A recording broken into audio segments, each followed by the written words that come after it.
Hello guys, आपका स्वागत है एनबी फैक्ट्स एंड नॉलेज में। दोस्तों मैं आपका भाई नितिन। दोस्तों आज आपको बताने वाला हूँ श्रीलंका दिवालिया क्यों गया। दोस्तों श्रीलंका में इस तरह के भुखमरी क्यों आ गई। दोस्तों आपको मोटा मोटा बता दें, श्रीलंका इस प्रकार से दिवालिया होने का सबसे बड़ा रीजन ये है कि श्रीलंका का पूरी इकोनॉमी डिपेंड थी आयात पे और टूरिस्ट पे। दोस्तों अगर टूरिस्ट आना बंद हो जाएंगे तो ये खुद में खुद दिवालिया हो जाएगा। दोस्तों आपको हम पूरा डिटेल बता दें, उससे पहले आपको ये वीडियो लाइक शेयर और सब्सक्राइब कर दो। दोस्तों आपको पूरा वीडियो अंत तक जरूर बने रहना, पूरी विस्तृत में बता दे रहे हैं श्रीलंका दिवालिया क्यों हुआ। दोस्तों आपको हम बता दिए कि श्रीलंका टूरिस्ट पे बहुत डिपेंड है। दोस्तों इसकी डिपेंडेंसी आप समझ लीजिए 70 से 75% सिर्फ ये पूरी दुनिया के टूरिस्ट पे डिपेंड है। दोस्तों आपको बता दें उसके बाद 35% और 30% के करीब ये चाय आयात करता है पूरी दुनिया भर में, उस पर डिपेंड है। दोस्तों ये बात आप सब याद रखना और पूरा वीडियो अंत तक वॉच करना तो आपको सब समझ में आ जाएगा। दोस्तों आपको हम शुरुआत करते हैं सन 2009 से। दोस्तों बात सन 2009 की है जब श्रीलंका में गृह युद्ध हो गया था। दोस्तों दो पार्टियों के बीच में श्रीलंका में आपसी मतभेद होने के चक्कर में गृह युद्ध हो गया। दोस्तों इस तरीके से गृह युद्ध हुआ, करीब 1 साल तक गृह युद्ध चला। इसके चलते पूरे इकोनॉमी श्रीलंका की डूब गई और जैसे आज के समय में श्रीलंका में त्रासदी फैली हुई है भुखमरी, उसी तरीके से सन 2009 में भी फैली हुई थी।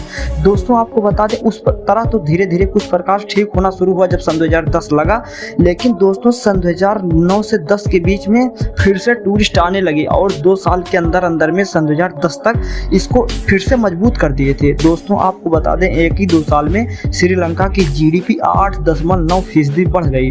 दोस्तों आपको बता दें, आपको तो हम पहले बता दिए थे कि 75% सिर्फ पर्यटन पे है, इसी चक्कर में ये बहुत जल्दी ग्रोथ कर जाता है।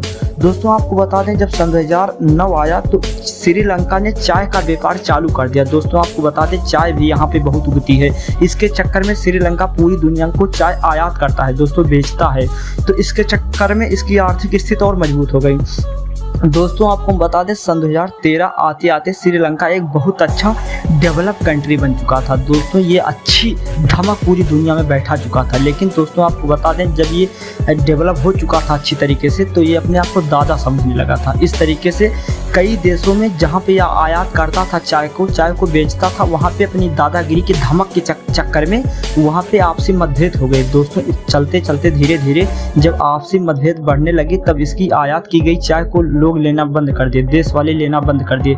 जब इसकी चाय का आयात धीरे धीरे बंद होने लगा तब सन 2014 आते आते या पूरी तरीके से चाय का व्यापार बंद हो चुका था। दोस्तों सभी देश इसे लेना बंद कर दिए थे क्योंकि ये दादागिरी धमक दिखाने लगा था।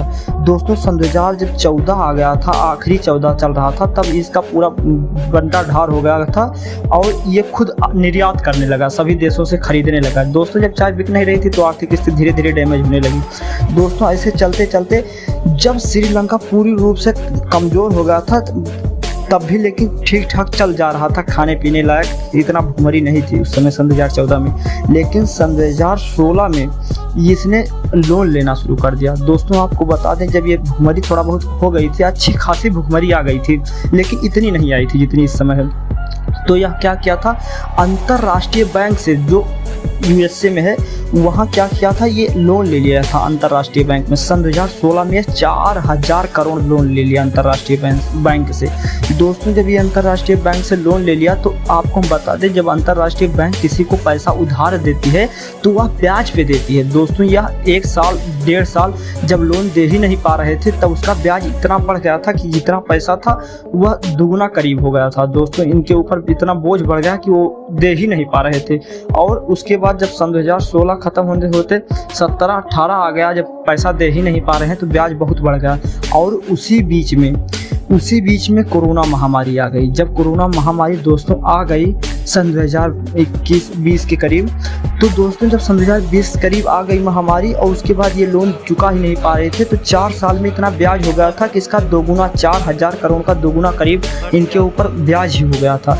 दोस्तों उसके बाद जब कोरोना महामारी आ गई तो इनकी जो 75% इकोनॉमी डूबी हुई थी टूरिस्ट पे, वह कोरोना आने के बाद पूरी तरीके से ठप हो गई। जब टूरिस्ट आ ही नहीं पा रहे थे तो 75% जिस प्रकार से इकोनॉमी चल भी रही थी वो भी एकदम भ्रष्ट हो गई, डूब गई। उसके बाद यह देश बिल्कुल तिलमिला गया। दोस्तों इस तरीके से फिर इसका देश डूबने लगा कि ये फिर से खेती अपने आप को ऑर्गेनिक करना चाह रहे थे। दोस्तों ऑर्गेनिक खेती जब सन 2020 में दूसरे प्रधानमंत्री यहाँ पे बना, दूसरे की सरकार बनी, तो उन्होंने एक घोषणा की कि यहाँ पे ऑर्गेनिक खेती होगी। दोस्तों जब ऑर्गेनिक खेती शुरू हो गई, ऑर्गेनिक खेती मतलब उर्वरक, दोस्तों देसी तरीके से खेती करना चाह रहे थे, दवाई विदेशी नहीं खेतों में डालना चाह रहे थे। इस तरीके से इन्होंने पूर्ण रूप से खेती को ऑर्गेनिक कर दिया। दोस्तों आपको बता दें, जब ऑर्गेनिक खेती होती है तब खेत की पैदावार आधे से भी कम होने लगती है। इस तरीके से यहाँ पे सब्जी वब्जी इतनी महंगी हो गई और चाय भी बहुत कम हो रही थी, जिससे इनका बिल्कुल आयात नहीं हो पा रहा था। उस तरीके से ये उर्वरक खेती करने के चक्कर में इनकी पूरी तरीके से इकोनॉमिक डूब गई। दोस्तों उसके बाद इनका रबर का व्यापार भी धीरे धीरे खराब होने लगा। उसके बाद जब सन 2020 आते आते इनका जब इकोनॉमिक एकदम डूब गया, तो इन्होंने फिर एक बार 21 आते आते इन्होंने 20,35,000 करोड़ का लोन अंतर्राष्ट्रीय बैंक से फिर से ले लिए। दोस्तों जब लोन फिर ये नहीं चुका पा रहे थे, उसके बाद एक लोन बढ़ते बढ़ते इनका पूरा 68,005 लाख करोड़ इनके ऊपर पूरा लोन आ गया। दोस्तों आपको बता दें, इनका इतना लोन बढ़ चुका था कि ये पूरी तरीके से यह देश डूबने लगा था, कि ये खुद कहने लगे थे कि हम इसे चुका नहीं पाएंगे। दोस्तों इस तरीके से जब ये चुका ही नहीं पा रहे थे, उसी बीच इनको मदद करने के लिए चीन आ गया। दोस्तों जब चीन इनकी मदद करने के लिए आ गया, तो चीन ने क्या किया, बेसिकली चीन यहाँ पे कहा श्रीलंका के प्रधानमंत्री से कि हम आपको पैसा देंगे, आपके पैसे यहाँ पे हम इन्वेस्ट करेंगे, उसके बाद आपकी इकोनॉमी बढ़ेगी।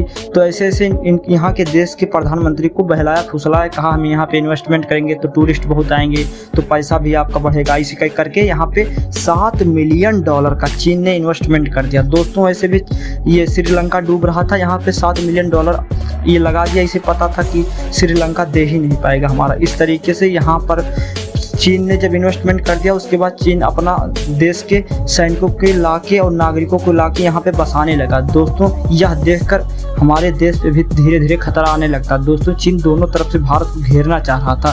दोस्तों यह देखकर हमारे प्रधानमंत्री नरेंद्र मोदी ने इनको कुछ रुपए उधार दे दिए। दोस्तों आपको बता दें, कुछ रुपए के मतलब ये नहीं 10-20 रुपए, 20,000 करोड़ रुपए उधार दिए थे। दोस्तों आपको बता दें, उसके बाद इसलिए उधार दिया गया जिससे इनकी इकोनॉमी इतनी न डूब सके। लेकिन तब भी दोस्तों तो किसी तरीके से चीन को यहाँ से भगाया गया, जिससे ये चीन का लोन चुका दें, चीन के दोनों तरफ से भारत पर चीन दबाव न डाल सके। इसलिए भारत ने श्रीलंका को रुपया दान दिया। दोस्तों लोन दिया था, दान में नहीं दिया था।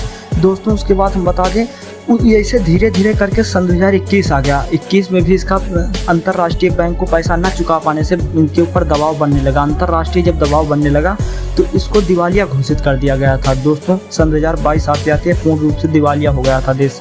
उसके बाद श्रीलंका अब इस समय में इतना त्रासदी में डूब चुका है कि क्या बताएं, इसको उभारने के लिए भी कोई देश मदद नहीं कर रहे हैं। दोस्तों मदद कैसे करें, खुद पैसा ही नहीं देता, अंतर्राष्ट्रीय में इतना रुपया ले लिया है कि पैसा ही नहीं दे पा रहा। दोस्तों इस तरीके से इसके ऊपर आज के समय में 19,000 करोड़ रुपए तो हमारे भारत का नहीं दे पाया है। तो इस तरीके से भारत अंतर्राष्ट्रीय बैंक कई और उसके बाद चीन कई देशों से यह पैसा लेकर $5,100 मिलियन का इसके पास कर्ज डूब गया है।